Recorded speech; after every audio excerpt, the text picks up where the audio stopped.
Hello everybody, my name is Hello everybody, my name is Nemo and welcome back to the Win or Swap series. What? Hello everybody, my name is Nemo and welcome back to the Win or Swap series. I already recorded gameplay for this episode, except I kind of forgot to show you my Crosswinds deck, which I did with the Born of Flame deck, so I guess that should be something I should have done, but I kind of forgot. So let's quickly go into the deck manager and take a look at it. And I can tell you right now, if you've seen my deck build video, which I guess I should be linking to this video, so I'll probably do that. If you've seen that, then there's nothing new to see here because I haven't changed anything in this deck at all. It's exactly the same, and I think it still works perfectly the way it is, and it's only become more. This deck has only become stronger with the new decks coming out because there's a lot more control decks coming out than there are aggro decks, and this deck is really good against other control decks because who wins the control matchup? The one who has counter spells.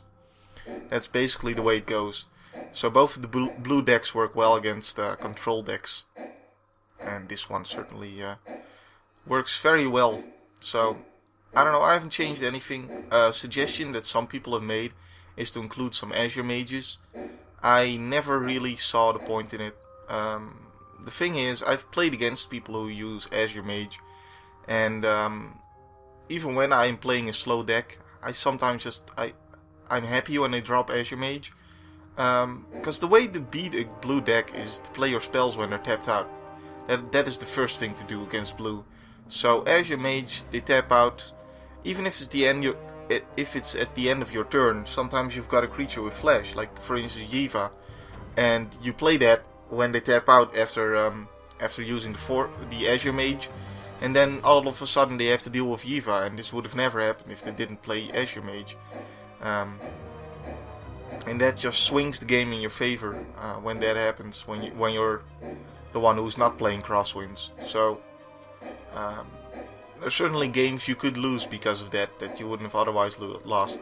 I feel like the tempo advantage from the Fog Banks is just much more important than the Azure Mages. They're too slow for my liking, so basically yeah.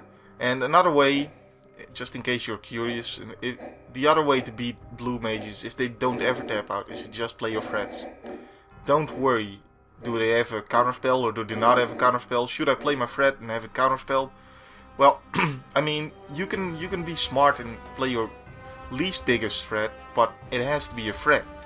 I mean, if you play something that is irrelevant to the table and they're still winning the game when you've played it, then they don't have to counterspell it. So there's no point in playing that because it doesn't get rid of their counterspell because they're not gonna play it because there's no point.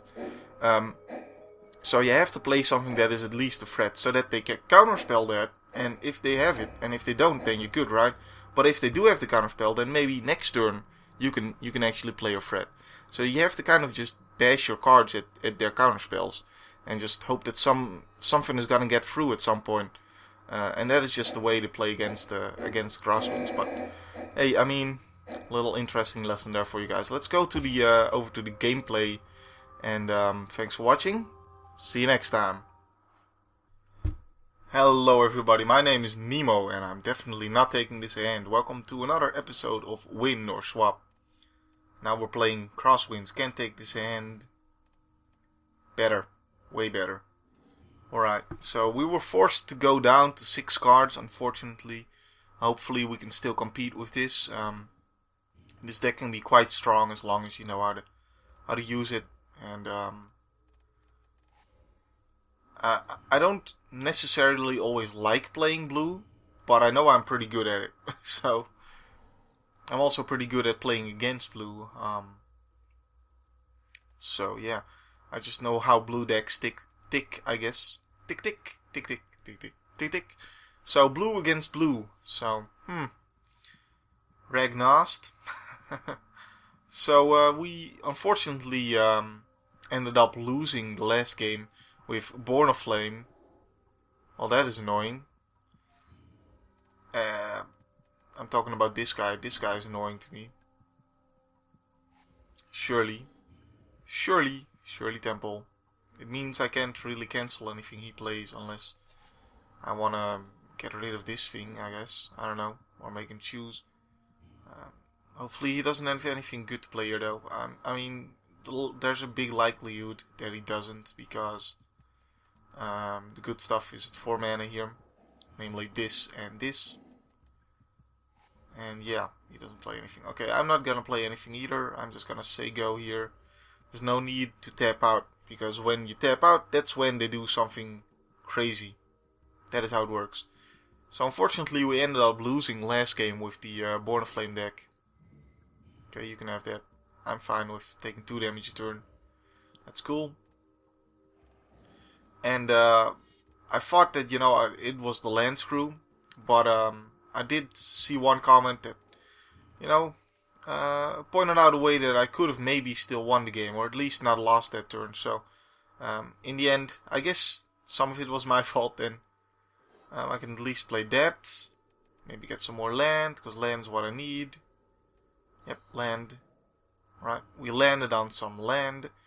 So unfortunately I did make a mistake. And you know, that happens from time to time. I mean, you can't expect me to be perfect. But it does frustrate me a little bit. Because it wasn't really the deck's fault or anything that we ended up losing there. So, but hey, that's again luck. I mean, in this case, maybe not luck for me, but certainly luck for the deck's sake. If you want to see it that way. And he's just gonna keep on doing this to me, so I'm gonna disperse that thing at the end of his turn. I have enough mana to do that now, that's what I was building up to. So yeah. Hopefully we won't be making any more mistakes with this deck at least. I don't like losing because of mistakes, I don't like losing because of bad luck either. In fact, I just don't like losing at all. Why didn't I disperse there?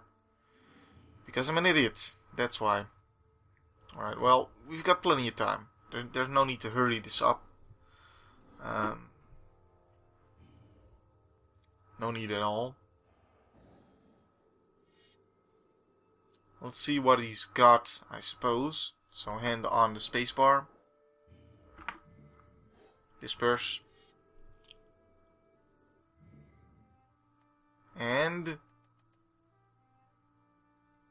he can cancel this. I would let it go.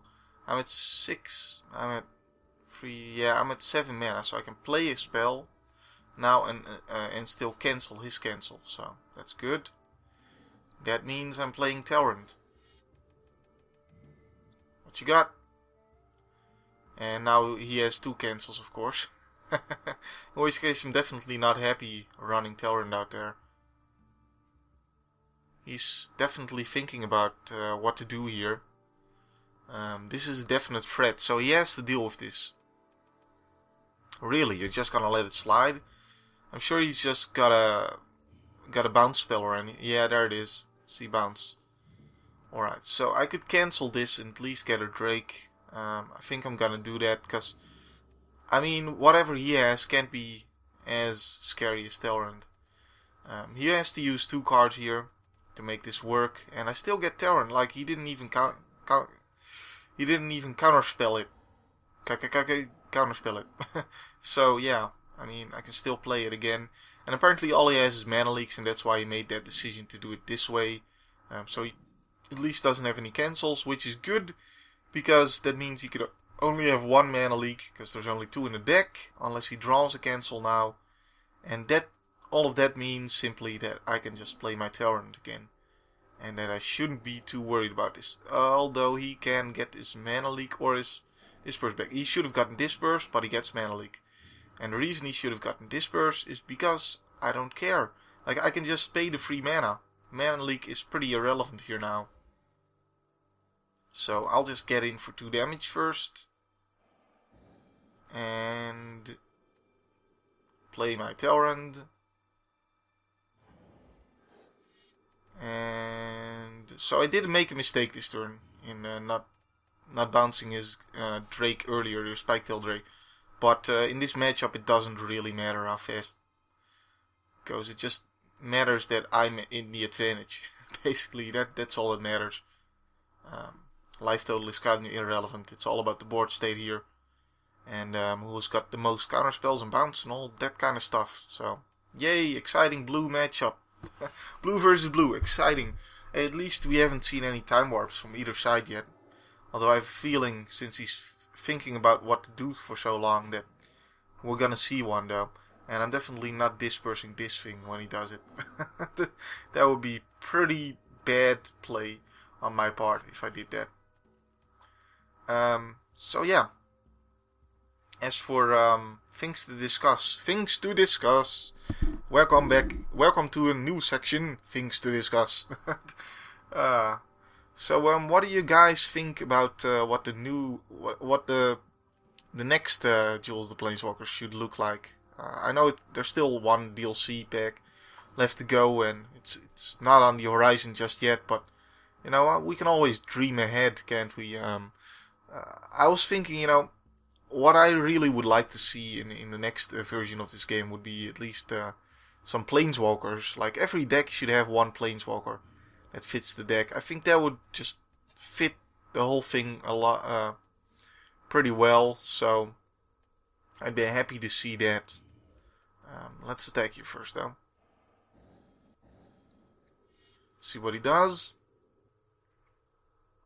So that's something I would definitely like to see, like, and then fit the deck. Maybe not too much around that Planeswalker, but like make it fit the Planeswalker in theme at least. Maybe not in mechanics. Alright.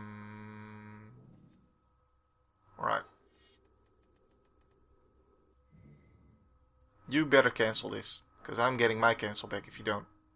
He's gonna let it slide. Well, then you're pretty much lost, because now I can cancel whatever you want to do. That's all I wanted, was to get my cancel. So he could play like Time Warp and then Mana Leak, and that way you could get around this, but even then,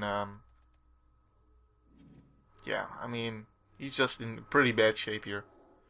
Yeah, see, you should have, if you had Mana Leak, or, nah, I guess he only had Mana Leak then. So, but he should have made me pay the mana then, I guess. This was a case where letting me pay the mana was a good idea, because he should have looked at my graveyard and seen that there was a cancel there, and that if I was not an idiot, I would have gotten that. But hey, that's the first video with Crosswinds. I wanted to talk about a little more about what we would like to see in the next Duels game. But I guess I'm gonna leave that to you guys, because this guy quit out, and I won the game. I won the match. I won the entire game. Duels of the Planeswalkers 2013. I won it. It is mine.